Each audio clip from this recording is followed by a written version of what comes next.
pembentukan Hatopan Kristen Batak, ya, merupakan organisasi pergerakan politik berbasis Kristen pertama di Tanah Batak Utara, dan tujuannya adalah untuk menolak pemberian konsesi perkebunan asing. Dia sangat menolak dengan keras penghapusan kerja rodi. Jadi waktu itu pemerintah Belanda itu kan, kolonial maksud saya, itu mau membangun jalan tembus dari Sumatera Barat sampai ke Sibolga, lalu Sibolga ke Medan gitu, Sibolga ke Medan. Ini yang juga membuat hati Tuan Manulang sangat membara, ya, sangat merasa sedih karena tidak hanya ancaman datangnya perkebunan asing, tapi pada masa itu dia melihat bagaimana rakyat di Tapanuli itu dipaksa untuk buat jalan. Nah, Tuan Manulang mengagitasi dan juga membuat petisi mengagitasi masyarakat dan juga membuat petisi kepada pemerintah kolonial untuk menghentikan kerja rodi itu. Makanya saya juga sangat tertarik dengan buku Pak Sihombing. Saya juga baru tahu bahwa jalan kuli. Jadi orang menyebut di sini dari mana jalan? Oh, ikuti aja jalan kuli. Terus sama jalan kulian. Teruskan, ikuti aja jalan kuli. Rupanya jalan kuli itu adalah jalan kuli yang ada kaitannya dengan bagaimana kerja paksa yang dilakukan ala Daenders di Jawa dalam pembukaan jalan. Dan belum lagi dia menolak pemerasan melalui pajak yang semakin memiskinkan.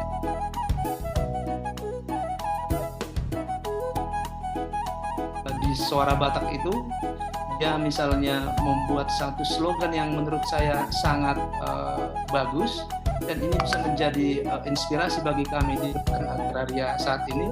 Dia sebutkan, pula tanom, asa unang dibuat belanda. Kerjakan, ya, olah tanahmu, kerjakan, tidak ambil penjajah, kira-kira gitu.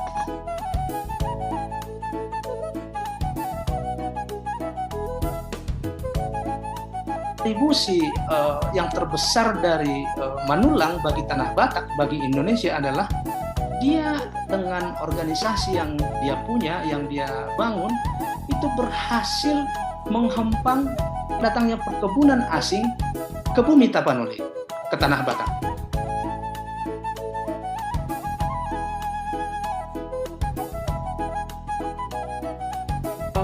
Manulang sangat dipengaruhi oleh pikiran-pikiran radikal. Ya, sangat dipengaruhi oleh pikiran-pikiran radikal. Kita tahu bahwa pada masa itu pikiran yang atau wacana dominan adalah Islam, Marxisme, dan nasionalisme. Dan saya kira pertemuannya dengan teman-teman di Syarikat Islam pada masa itu, itulah yang membuat dia menurut saya terpapar, katakanlah ya, terpapar oleh ideologi kiri.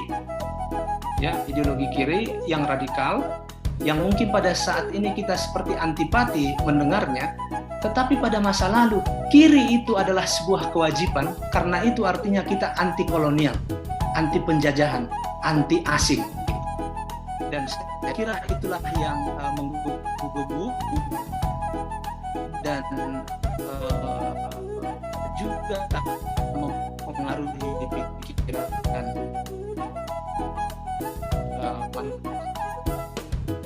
Dan kemudian pertemuannya dengan Abdul Muiz tadi sudah dijelaskan, itu sangat mempengaruhi dan memotivasi untuk pulang kampung, ya. Dan dia juga menyaksikan, saya pikir, kekejaman kolonial Belanda yang terjadi di Jawa Barat, ya, dan pembukaan jalan yang terjadi di Tapanuli.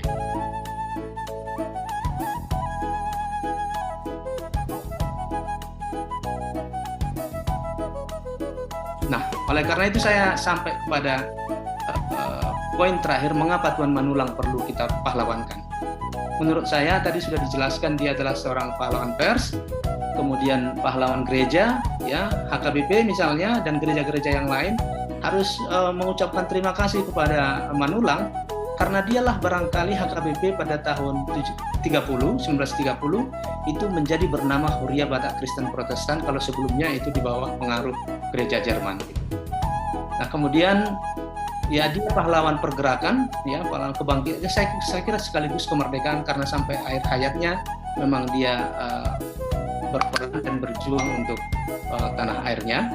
Dan yang ini sering dilupakan saya kira, bahwa Tuan Manulang dan HKBP sejak dini juga sudah meneriakkan gerakan feminisme, kesetaraan laki-laki dan perempuan, secara khusus mengkritik paternalisme dalam adat Batak yang tidak melindungi hak perempuan dalam mendapatkan warisan.